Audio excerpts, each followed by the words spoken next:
Buenas tardes. Este es su espacio de análisis político, Los puntos sobre las Jotas, de la plataforma digital nojodas.p, que combina información y comentarios con sátira e ironía política. Los saluda el periodista Javier Alejandro Ramos y estamos de lunes a viernes a las 7 de la noche en vivo, y los videos en nuestro canal YouTube, fanpage, Twitter y varias plataformas de Facebook. Analicemos lo más saltante del último fin de semana y la presente jornada. Hay un tema que no comentamos en los programas anteriores referidos a la vacancia del expresidente Vizcarra, la breve asunción de Manuel Merino de Lama a la presidencia, su posterior caída y la solución al impasse con el nombramiento de Francisco Sagasti como jefe de Estado. La cosa estaba muy caldeada y encima hubo quienes asusaron más violencia y la impresión de desgobierno con las protestas de los trabajadores agroexportadores que rechazan los abusos laborales en virtud a la ley de promoción agraria fujimorista, ya derogada, y el intento de desestabilización debido al pase al retiro de 18 generales de la Policía Nacional y la renuncia de otros, algunos de los cuales están incursos en investigaciones por actos de corrupción en su institución. Nos referimos a la propuesta de cambio de constitución, enarbolada como añadido a varias de las marchas efectuadas en las últimas semanas, y que es una bandera conocida de los grupos progresistas y de izquierda en el país, que como sabemos están cada vez más desunidos y que tienen la costumbre de soltar ese tipo de iniciativas sin explicar qué es lo que se quiere cambiar específicamente y cómo se haría. El presidente Sagasti descartó el tema. Tiene claro que en los momentos actuales una propuesta así solo generaría más enfrentamientos, polarizaría al país en dos bandos nuevamente y se enrarecería el calendario electoral, además de no contarse con las condiciones presupuestales y logísticas para que simultáneamente al proceso electoral de abril se piense en una asamblea constituyente que demandaría, además, más candidatos, más campaña, más debates. Con todo, es nuestro deber como periodista clarificar para la ciudadanía qué es lo que representa la actual constitución para la política del país, qué se debe y puede mejorar en ella y cuál es la razón de que algunos la desprecien y otros busquen proteger su vigencia. La Carta Magna de 1993 es la 12ª desde que nuestra patria es una república. Fue discutida, redactada y aprobada por un Congreso Constituyente, al que se le añadió el mote de democrático, en el primer gobierno de Alberto Fujimori tras el autogolpe del 5 de abril de 1992, y como una solución de compromiso entre ese régimen, las fuerzas políticas representadas en el Congreso disuelto en la fecha señalada, y los observadores internacionales, para que se diera un cauce de normalidad a los actos del régimen fujimorista y se disipara la impresión de que era una dictadura que buscaba perpetuarse en el poder. Sin embargo, la presencia de Vladimiro Montesinos en las sombras, urdiendo una serie de mecanismos para una reelección indefinida de Fujimori en el gobierno, el soborno a varios congresistas para que se pasen a la mayoría parlamentaria, que era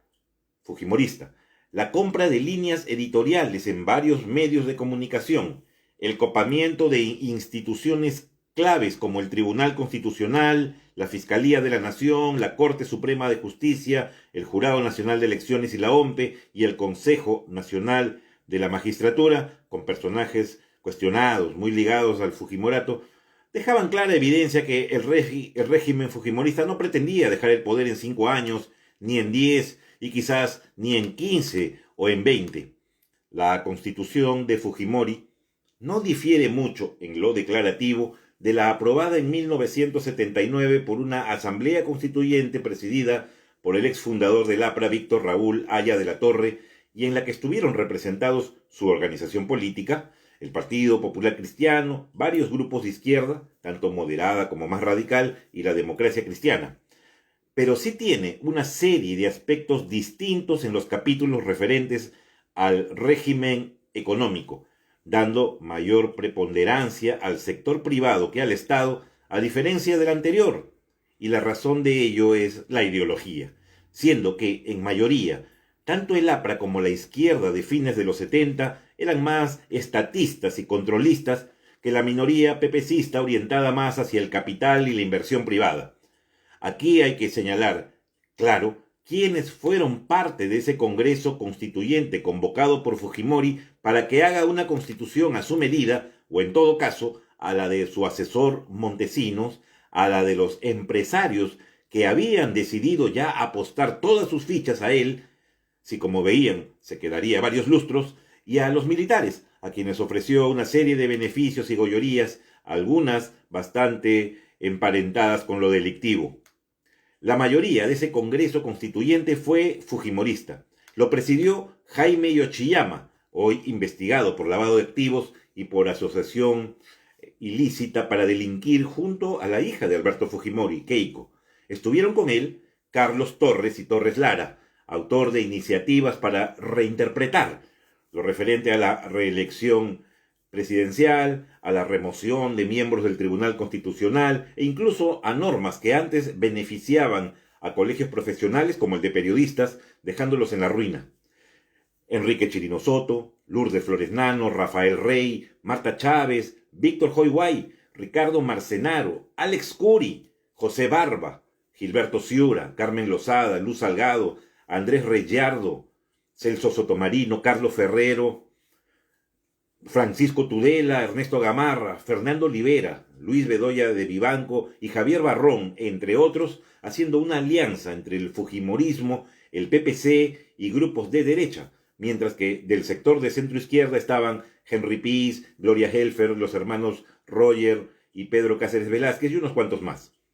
Gracias al CCD, Congreso Constituyente Democrático, Fujimori intentó limpiar su imagen de dictador y mostró ante la Asamblea de las Naciones Unidas la cara de ser un jefe de Estado dispuesto a respetar la separación de poderes, a garantizar elecciones libres, a velar por los recursos económicos y naturales del país y a defender las demandas de los trabajadores, mientras en realidad hacía absolutamente todo lo contrario, como lo demostraron sus actos para reelegirse en 1995 y el 2000 y los famosos Vladivideos, donde se evidenció la enormidad de la corrupción de su régimen.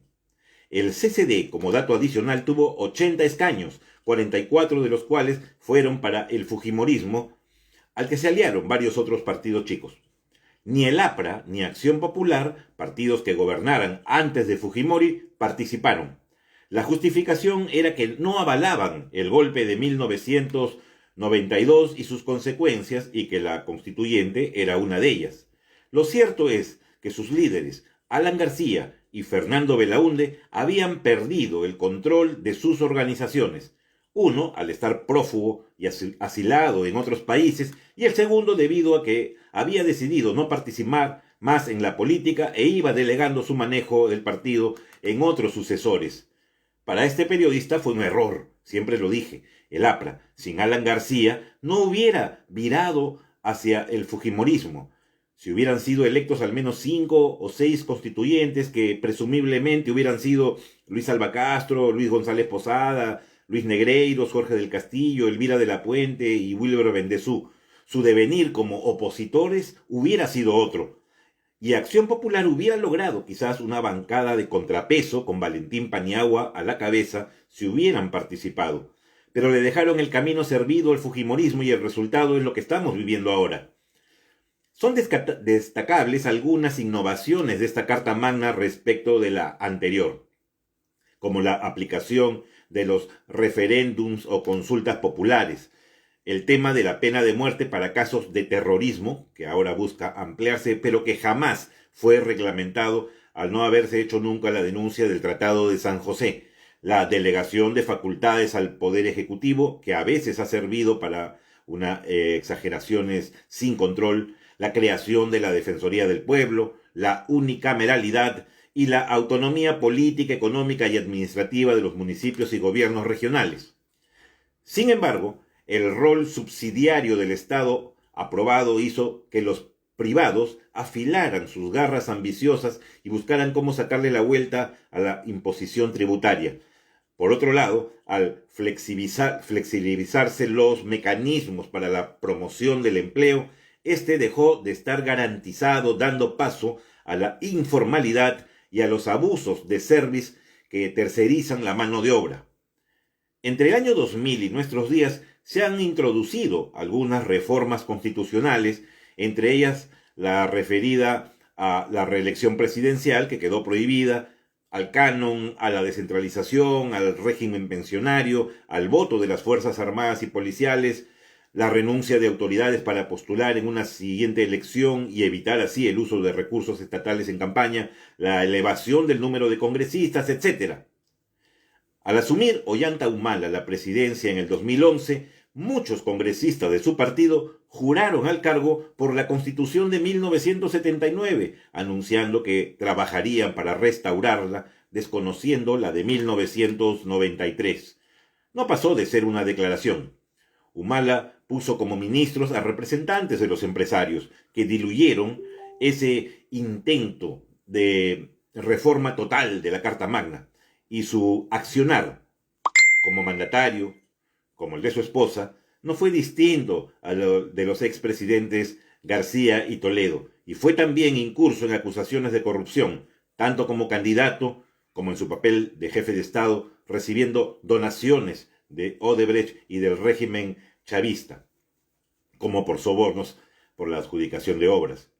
¿Es necesario hacer reformas